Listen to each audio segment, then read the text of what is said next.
Hello guys, welcome back to Stopgap Solutions. So our today's video will be the continuation of May 2021 current affair series, in which today we will carve out environment section. So our first topic is Saudi Arabia joins Net Zero Producer Forum on Climate Change. So अब news में इसलिए है क्योंकि Saudi Arabia ने announce किया कि ये join करेंगे with Canada, US, Qatar, Norway in the formation of net zero producers forum. अब इसके बारे में हम थोड़ा सा पढ़ लेते हैं that it has been form for the oil and gas producing countries. The forum aims to discuss the ways to achieve net zero carbon emission targets to limit the global warming. ये forum discuss करेगा कि हम किस तरीके से basically जो oil gas producing countries हैं ये सारी की सारी, तो हम किस तरीके से नेट जीरो कार्बन एमिशन को अचीव करेंगे। The country will also discuss ways to support the implementation of the Paris Agreement on climate change. तो कंट्रीज जैसे कि अगर आप नेट जीरो डिस्कस करेंगे प्लस आप साथ में ये भी डिस्कस करेंगे कि पेरिस एग्रीमेंट जो है उसके एग्रीमेंट्स को हम कैसे फुलफिल कर सकते हैं। इसके स्ट्रेटजीज जो है the forum will consider strategies and technology which include methane abatement, advancing the circular carbon economy approach, development and deployment of clean energy and carbon capture storage technology, diversification from reliance on hydrocarbon revenues, and other measures in line with each country's national circumstances. So ये सब काम आप करेंगे, इनकी strategies होंगी। जो methane है उसका अबेटमेंट करना होगा आपको, और अपनी जो इकोनॉमी है उसको सिर्फ एक अप्रोच पे नहीं रखना है, ऑयल और गैस के उस पे नहीं रखना है, बाकी भी उसमें और ऐड करनी है। डेवलपमेंट करना है आपको, डिप्लॉयमेंट करना है क्लीन एनर्जी का, carbon capture and storage technology, जो कार्बन स्टोरेज होता है उसका टेक्नोलॉजी को आपको डेवलप करना है।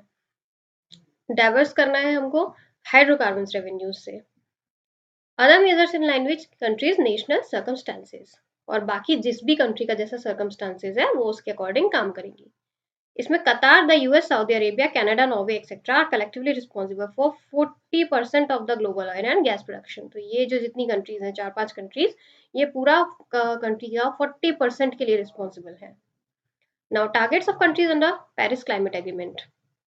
US, it has pledged to reduce GHG emission by 52% below 2005 levels by 2030। तो जैसे कि हम पता है कि पहले तो अंडर डोनाल्ड ट्रम्प ये पेरिस क्लाइमेट एग्रीमेंट से बाहर निकल गया था, लेकिन अभी फिर से अंडर जो बाइडेन ये इसमें दोबारा से ज्वाइन कर लिया है। तो अब इनका प्लेज है कि ये 2005 के लेवल से 52% तक इसको कम कर देंगे 2030 तक। कनाडा का है, it has pledge to cut emission of 40 to 45% from 2005 level by 2030. Saudi Arabia has pledged to reduce its carbon emission by generating 50% of its energy requirements from renewable sources by 2030, and European Union, it has shown a commitment to reduce emission by 55% from 1990 levels by 2030। अब जो 1990 का level था उससे ये 55% अपना कम कर देंगे, कब तक? 2030 तक। Okay guys, so next, what is net zero? तो पहला, net zero is referred as carbon neutrality. Secondly, it does not mean that a country would bring down its emissions to zero. ये हमने पहले भी डिस्कस किया था guys कि इसका मतलब ये नहीं है कि वो अपना जो कार्बन एमिशन है उसको जीरो कर देंगे, बट इसका मतलब है कि वो उसे न्यूट्रल कर देंगे। वो जितना कार्बन जनरेट करेंगे उतना ही उसमें, और जितना एमिट करेंगे अब्जॉर्ब भी कर लेंगे by different methods. Thirdly, net zero rather is a state which a country's emissions are compensated by absorption and removal of greenhouse gases from the atmosphere. As I told you, fourth, absorption of the emission can be increased by creating more carbon sinks such as forest. So as we know, forest acts as carbon sink. जो excess carbon होता है in the atmosphere, they soak it. Then, the removal of gases from the atmosphere requires futuristic technology such as carbon capture and storage. So that's it. Next topic is white-bellied heron spotted in Arunachal Pradesh. So this is the bird, guys. Why is it news? Because the white-bellied heron was spotted at Valong in the Anjaw district of Arunachal Pradesh. This is the first time the white-bellied heron was sighted at a height of 1200 meters above the sea level in India. So the white-bellied heron is a rare and elusive bird. It is the second largest living species of heron. सो ये second largest species है Heron का। And problem ये है कि ये पहले भी हमको मिलता रहता था, लेकिन इस हाइट पे 1200 मीटर की हाइट पे ये हमको पहली बार मिला है। Characteristic: the white-bellied heron is extremely shy to human presence. It is a plain dark grey in color except for the white belly part. It's a long neck. ये जो belly इसका होता है ये white color का होता है, इसका long neck होता है. Habitat: it is one of the rarest bird in the world. At present, it is found only in Bhutan, Myanmar, Namdapha Tiger Reserve in Arunachal Pradesh, India. But the bird has only also recorded in the Kamalang Tiger Reserve in Lohit district in the Arunachal Pradesh through camera trap images. Basically ये बहुत कम कम जगह पे मिलता है and आपको पता है कि एग्जाम में डायरेक्टली ये सब क्वेश्चंस आ जाते हैं from these species. So conservation status है इसका critically endangered. Indian wild life protection act 1972 scheduled 4.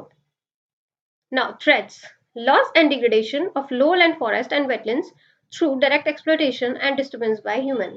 So जितना सारी स्पीसीज के लिए है, in the same way anthropological reasons for the loss of habitat for this. Then natural forest fires have destroyed the nests of heron. So that's it. The next topic is red-eared slide turtles. Threatened native Indian turtles across northeast. अब news में क्यों है? Because turtles are threatened to invade the natural water bodies across the northeast region in India. अब ये जो natural water bodies है उसमें invasion हो रहा है. About red-eared slider. पहला, is a semi-aquatic turtle belonging to the family Amidae. Second, origin. They are native to the southern US and northern Mexico, but they are found in the countries as well because they are famous as pets. अब guys इसको pets की तरह भी रखते हैं लोग.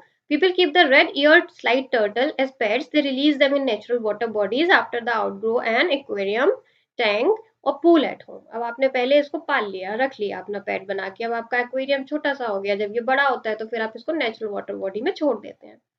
Thirdly, invasive species. These turtles are considered one of the world's worst invasive species. This is because they grow fast, बहुत जल्दी grow करते हैं and virtually leave nothing for the native species to eat. तो guys ये इनका problem है कि अगर ये आपके नेचुरल वाटर बॉडी में आ जाएंगे, अगर ये एक बार आ जाते हैं तो ये बहुत तेजी से एक तो ग्रो करते हैं और दूसरी स्पीसीज के लिए, दूसरे लोगों के लिए कुछ खाने के लिए नहीं छोड़ते हैं. So that's why they are known as the world's worst invasive species. So next is Bima bamboo, a clone of Bambusa bacoa, can mitigate climate change.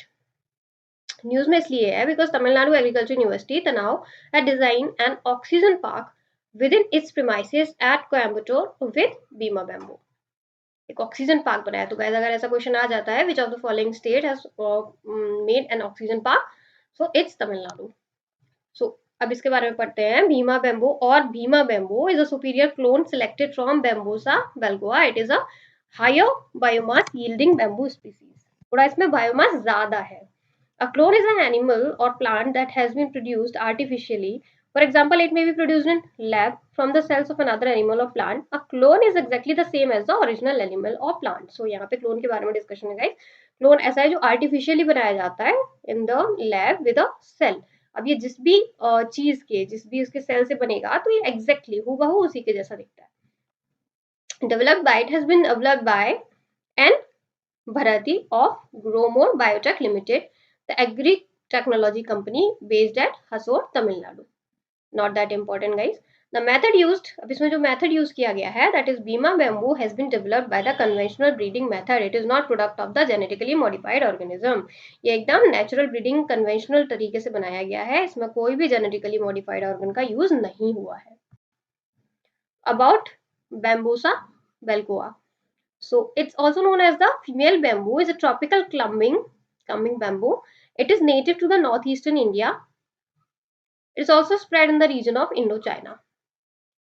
So इसका use क्या है? This species is often used as a food source in scaffolding for paper pulp or wood chips. Paper pulp के लिए, wood chips के लिए. The length and strength of Bambusa belcoa make it is useful material for the construction industry. Furthermore, it is a drought-resistant species. Keep it in mind.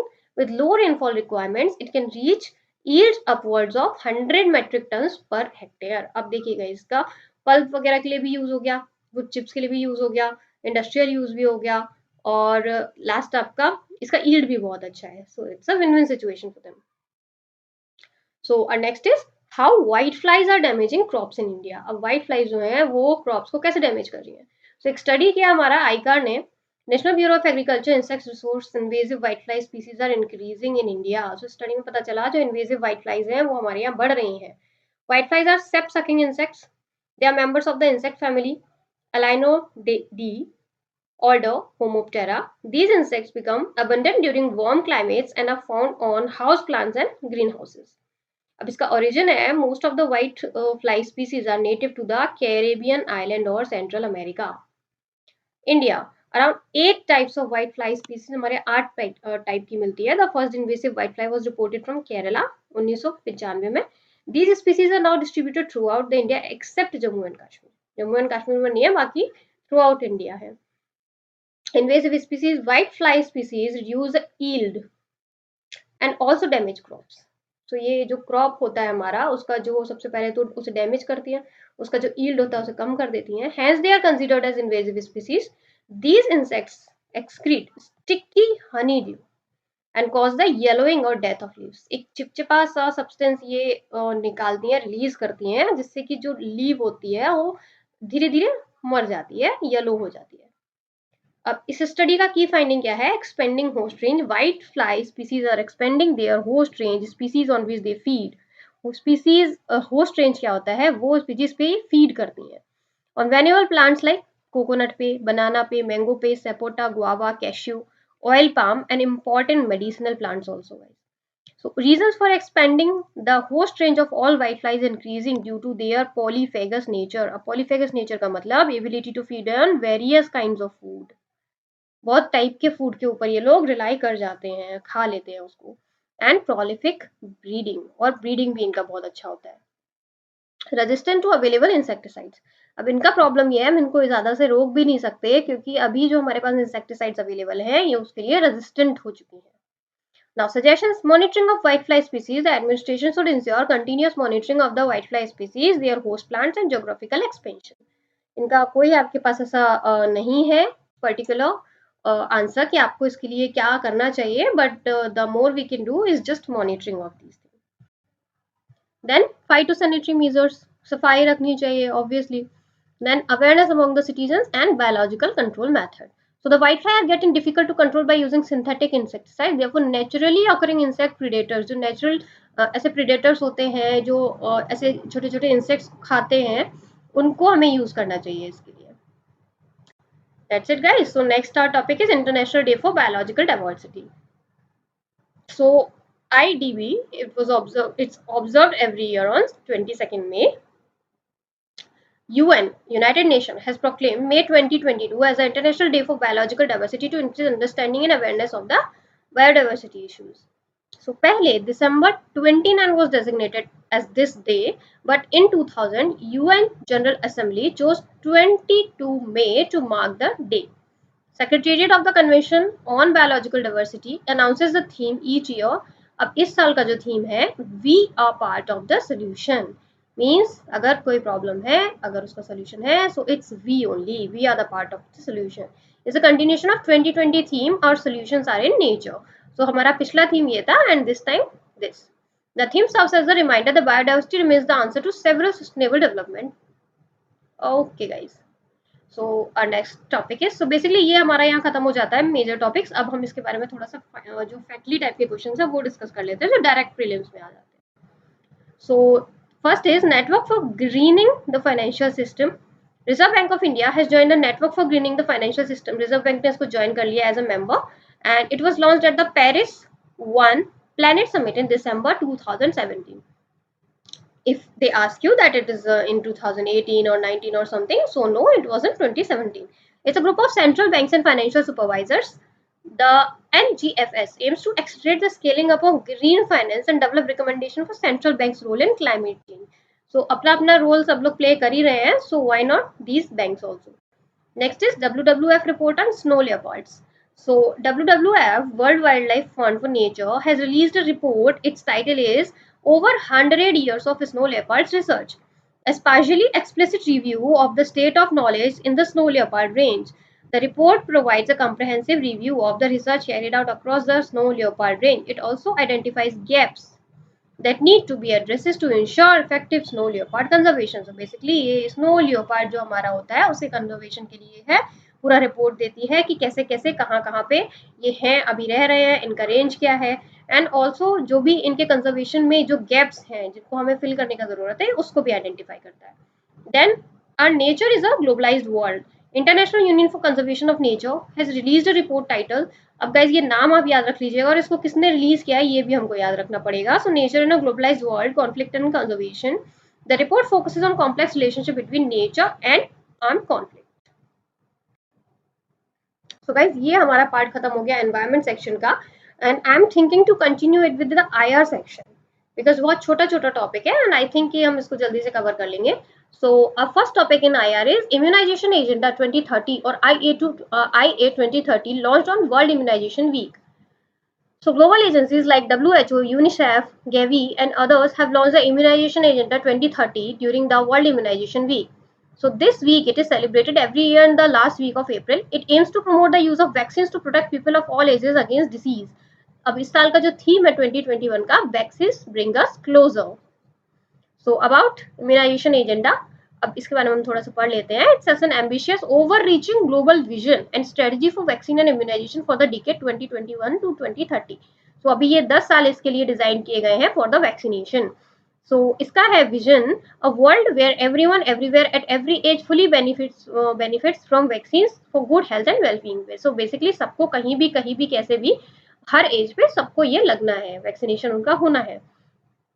Based on this is based on the learnings from Global Vaccine Action Plan, and it has a target to address the unmet targets of GVAP. So इससे पहले जो था हमारा Global Vaccine Action Plan, तो उसमें जो हमारा target complete नहीं हो पाया था, जो हमारा था 2011 से लेके 2020 तक, तो उसमें जो हमारे टारगेट कंप्लीट नहीं हो पाए थे, हम उसको इनमें इस डिकेड में कंप्लीट करेंगे. So GVAP was developed to help realize the vision of the decade of the vaccine 2011 to 2020. So it was launched in 2012 with the aim to prevent millions of deaths by 2020. The GVAP aims to achieve this through more equitable access to vaccine for people in the all communities. So our next is US clears sale of P-8I petrol aircraft to India. अब ये news में है guys क्योंकि US state department ने approve कर दिया है for the proposal of sale of 6 P-8I patrol aircraft and related equipment to India. According to the estimation, deal का जो कॉस्ट है वो होगा $2.42 बिलियन. सो अब इसके बारे में हम थोड़ा सा देख लेते हैं. P-8I is a long range multi mission maritime patrol aircraft, US based manufacture, Boeing developed aircraft. So अब ये है क्या, ये तो हमने देख लिया. It's a long range multi mission maritime patrol aircraft, इसको डेवलप किया है बोइंग ने. The aircraft is based on the Boeing 737 commercial aircraft and India is the first international customer. So its feature, the design of the aircraft is such as protect the vast coastline and territorial waters of India. It can also conduct anti-submarine warfare, anti-surface warfare, intelligence, maritime patrol and surveillance and reconnaissance missions. अब इसका significance क्या है? As India has sign communication compatibility and security agreement, हमने COMCASA sign कर रखा है guys US के साथ में. So the aircraft will come fitted with encrypted systems. So अब जो हमें एक्चुअली हमने जो कोमकासा साइन किया हुआ है उसकी वजह से हमें टेक्नोलॉजी काइंड ऑफ ट्रांसफर भी मिल जाएगा साथ में. So the next topic is India UK virtual summit. So India prime minister and Prime Minister of UK has held a virtual summit. Initiative launched during the India-UK Virtual Summit. उसमें क्या क्या था? Comprehensive Roadmap for 2030. It was launched during the summit. The roadmap aims to elevate India-UK ties to a comprehensive strategic partnership by 2030. तो हम एक step ऊपर अपना relationship advance कर दिए हैं. Currently, India and UK enjoys a strategic partnership. 2004 से हमारा strategic partnership है, हम उसको comprehensive कर देंगे. Key areas, the roadmap will pave the way for expanding and deepening India-UK cooperation over the next decade. The roadmap focuses on 5 key areas. इसमें 5 key areas हैं जिन पे फोकस किया जाएगा गाइस. इसमें पहला people to people relationship, trade and prosperity, defense and security, climate action and healthcare. Enhanced trade partnership (ETP). It was launched to bring out the rural trade potential between India and UK. It has also set an ambitious target to more than doubling bilateral trade by 2030. Currently, India and UK are the 5th and 6th largest economies of the world, respectively. So, as part of the enhanced trade partnership, India and UK agreed on a roadmap to negotiate a comprehensive and balanced FTA, free trade agreement. So, both governments will also consider an interim trade agreement for the delivering early gains. India-UK Global Innovation Partnership. So it was launched with the aim to support the transfer of inclusive Indian innovation to select developing countries, starting with Africa. So if जो developing countries है वहाँ के लिए जो हमारे Indian innovations हैं वो उसे सिलेक्ट करेंगे, तो जिसका मेन टारगेट होगा जो डेवलपिंग कंट्रीज होगा, जिसमें हमारा स्टार्टिंग पॉइंट है वो अफ्रीका से स्टार्ट हो रहा है। UK is India second largest partner research and innovation collaboration. So basically UK जो है हमारा सेकंड लार्जेस्ट पार्टनर है in the field of research and development R&D। So comprehensive partnership for migration and mobility. अब हमारा innovation हो गया, हमारा partnership हो गया, अब इसके बाद हम आ जाते हैं माइग्रेशन एंड मोबिलिटी पे। So both countries also initiated a comprehensive partnership of migration and mobility. So the partnership aims to facilitate the mobility of students and professionals between the two countries. अब obviously migration से related है, तो जो mobility होगा students का भी plus professions का भी, so दोनों को facilitate करेगा। The agreement allows the young Indians and British nationals to work and live on each other's country. आप एक दूसरी country में रह सकते हैं। Further, it will also enhance and facilitate the process of returning Indian nationals who stayed in the UK illegally and vice versa.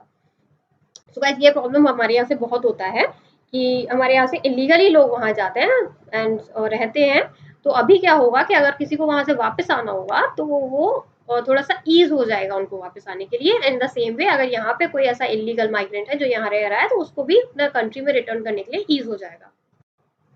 Next, the agreement also ensures greater cooperation around the organised immigration crime. So other cooperation, अब हमने trade का देख लिया, हमने strategic partnership देख लिया, comprehensive strategic partnership देख लिया, हमने मोबिलिटी देख लिया। उसके अलावा जो हमारे कॉपरेशन एरियाज हैं, those are two countries have agreed to enhance cooperation on new and emerging technology. This include digital and ICT products and work on supply chain resilience. They also agreed to strengthen defense and security ties. This include the maritime, counter-terrorism and cyberspace domain. So basically ये हमारा digital भी cover कर जाता है। So this is it. The next is India participates in the third Arctic Science Ministerial. So India ने participate किया है इसमें, and about this हम पढ़ते हैं, it's a global platform of discussing research and cooperation in the Arctic region. So US and Germany held the first two Arctic Science Ministerial meetings in 2016 में सबसे पहले, then 2018 में, सबसे पहले US then Germany। अब जो तीसरा हुआ है, आइसलैंड और जापान ने जॉइंटली इसको ऑर्गेनाइज किया है। It is first ministerial meeting being held in Asia, because Iceland and Japan इसको किया है, so because in Japan it's Asia. So purpose, the meeting is designed to provide opportunities to various stakeholders to enhance collective understanding of the Arctic region. The meeting also emphasized the constant engagement in monitoring and strengthening the Arctic observations. So अब इसका जो theme है guys, ये थोड़ा सा याद करने का है, knowledge for a sustainable Arctic. ये थोड़ा अलग सा भी है, सो इसको थोड़ा सा हम याद रख लेंगे। सो इंडियाज एंगेजमेंट, इसमें क्या है, पहला India's engagement with the Arctic dates back to 1920, जब हमने साइन किया था Svalbard treaty in Paris. Secondly, since July 2008, India has a permanent research station in Arctic called Himadri in Norway. Thirdly, India has also deployed a multi-sensor anchored observatory called IND-ARC, हमें नाम से पता चल जाएगा, in the Kongsfjorden Fjord since July 2014. And fourth, the National Center for Polar and Ocean Research, NCPOR, Goa, coordinates the research in the Arctic region from India. The NCPOR falls under the Ministry of Earth Science, Government of India. So in fields में, इन चारों fields में हमारा engagement है Arctic region. So basic engagement क्या है, सबको पता है, Arctic region is full of resources. तो जब भी यहाँ का आइस जो है वो मेल्ट हो जाएगा तो वहाँ पे वो कंट्री का ज़्यादा बेनिफिट होगा जो यहाँ पे पहले से एंगेज्ड है। सो कीपिंग दैट माइंड, हम बहुत पहले से वहाँ पे अपना इन्वेस्टमेंट कर चुके हैं। So the Arctic Council was formally established in 1996 by Ottawa declaration. इसका पर्पस था, इंटरगवर्नमेंटल फोरम है for promoting cooperation, coordination and interaction among the Arctic states. अब इसके जो मेंबर्स हैं, मेंबर्स ऑफ आर्कटिक काउंसिल, इसमें Canada, Denmark, Finland, Iceland, Norway, Russia, Sweden and US. So अब जो इसके ऑब्जर्वर स्टेटस है, अब ये सारे इसके मेंबर्स हैं, बट इसके ऑब्जर्वर स्टेटस जो है 2013 से India enjoys observer status in the Arctic council.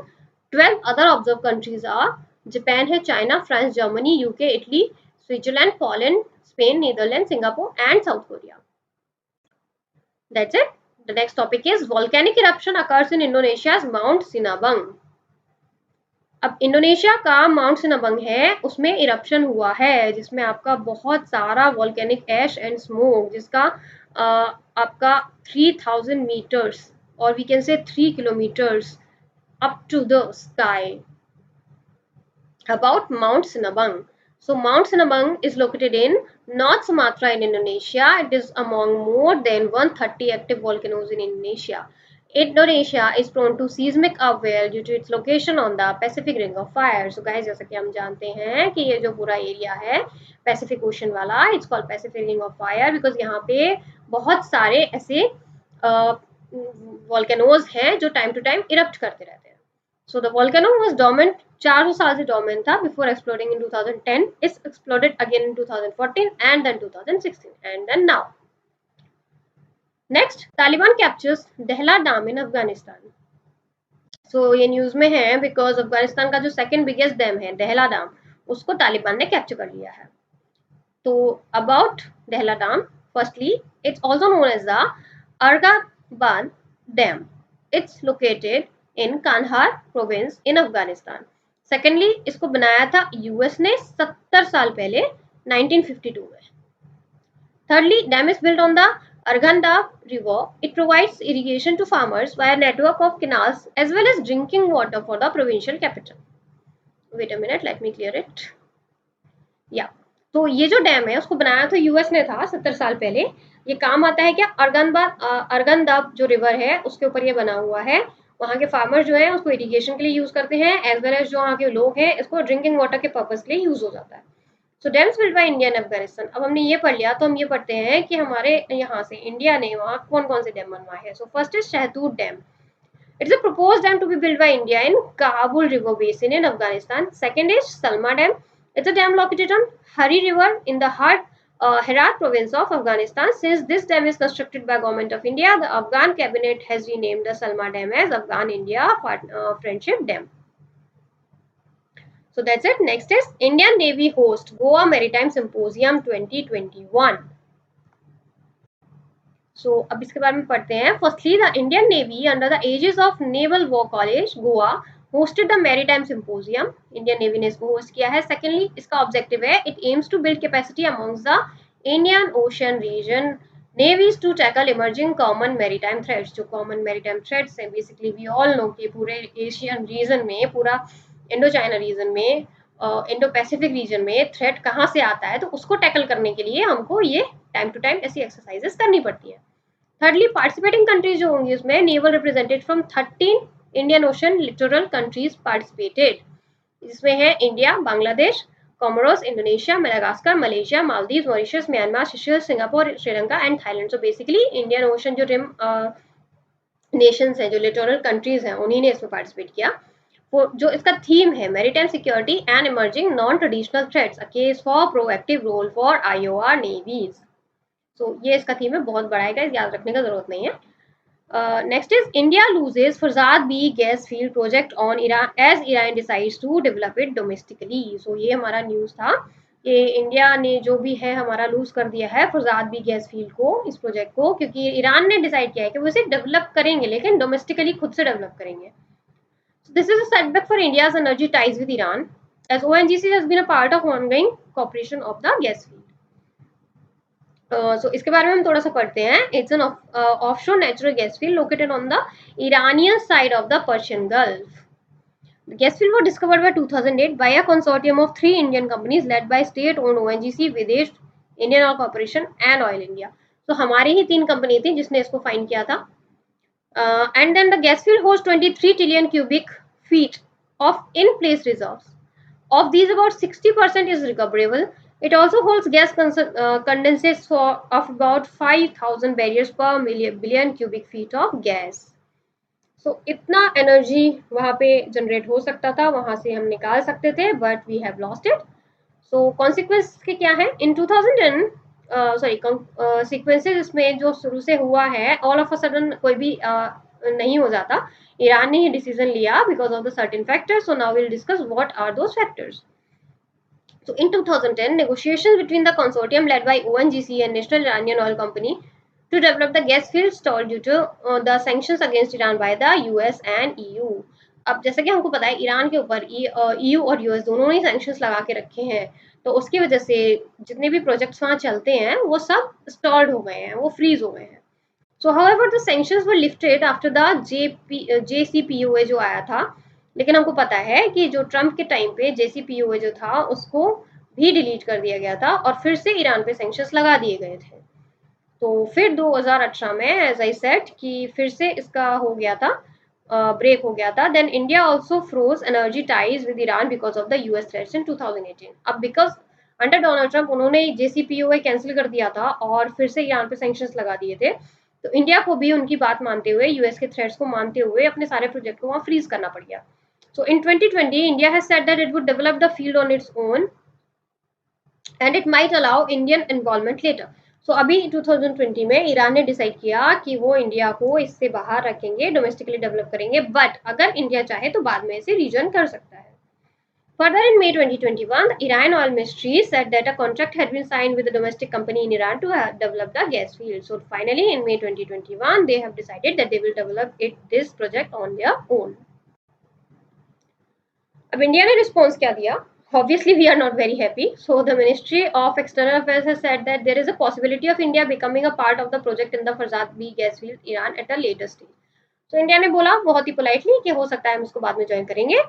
This statement indicates that India is planning to re-energize ties with Iran and in the gas and oil sector, especially in the second half of the year, as the US administration has held the indirect talks with Iran on reviving the nuclear deal of 2015. अब guys हुआ क्या है after Trump, under the administration of Joe Biden, वहाँ पे जो JCPOA पहले sign हुआ था, तो दे आर थिंकिंग इसको फिर से रिवाइव करेंगे, and as soon as this gets revive हम हमारे और ईरान के रिलेशंस फिर से बैक टू नॉर्मल हो जाएंगे.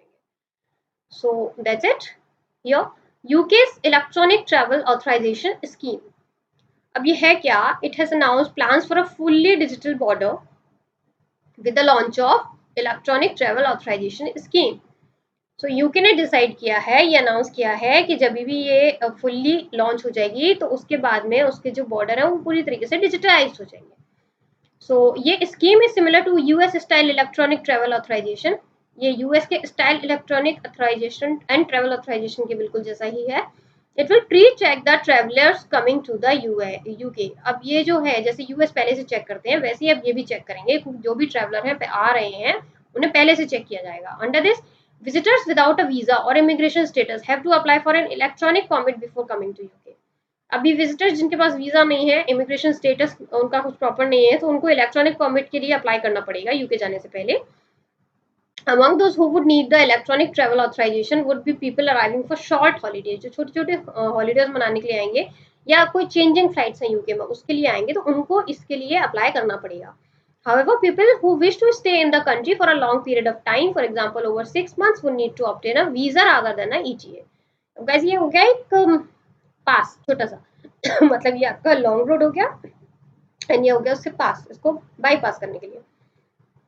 इसमें है क्या कि अगर हमको छोटे से जैसे 4-5 दिन का कोई हॉलीडे मनाने जाना है या फिर हमारा कोई कनेक्टिंग फ्लाइट है इंडिया से यूके और फिर कोई और कंट्री कनेक्टिंग फ्लाइट है उसके लिए, तो गाइस पहले लोगों को इलेक्ट्रॉनिक ट्रैवल ऑथराइजेशन के लिए अप्लाई करना पड़ेगा.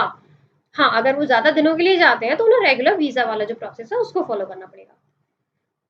अब इसका सिग्निफिकेंस क्या है? The system would allow automated and early security checks. It will stop foreign criminals from arriving in the country with applications only allowed to travel once they have been cleared. अब एक बार जब उनका application आ जाएगा, उसको clearance मिल जाएगा, तभी उन लोगों को अलाउ किया जाएगा अंदर से आना. तो उससे क्या होगा कि जो क्रिमिनल जो बहुत सारा इंसिडेंट्स हो जाता है या कुछ अनफॉर्चुनेट इंसिडेंट्स हो जाते हैं उसको हम पहले से रोक पाएंगे. The scheme will also make it easier for the officials to count the numbers coming into the country. अब इसके थ्रू हमारे उनके लिए easy हो जाएगा कि कौन कौन उनकी कंट्री में आ रहा है, so they can make a count of it. Then Global Electric Vehicles Outlook 2021. International Energy Agency has released a report titled Global Electric Vehicle Outlook Report 2021. अब इसको याद रखिएगा guys कि इसको किसने रिलीज किया है? IEA. The Global EV Outlook GEVO is an annual report published by IEA. The report looks at the latest EV trends. Apart from that, it also looks at the drivers for the road transport sector electrification around the world. Then world food prize, so ये doctor Shakuntala Harak Singh, a global nutrient expert of Indian descent, has won the prestigious 2021 World Food Prize. She was awarded for her research in developing holistic nutrition sensitive approach to aquaculture and food systems. So ये याद रखिएगा guys, ये मिला किसको है? Doctor Shakuntala Harak Singh. Then India is the top receiver of remittance.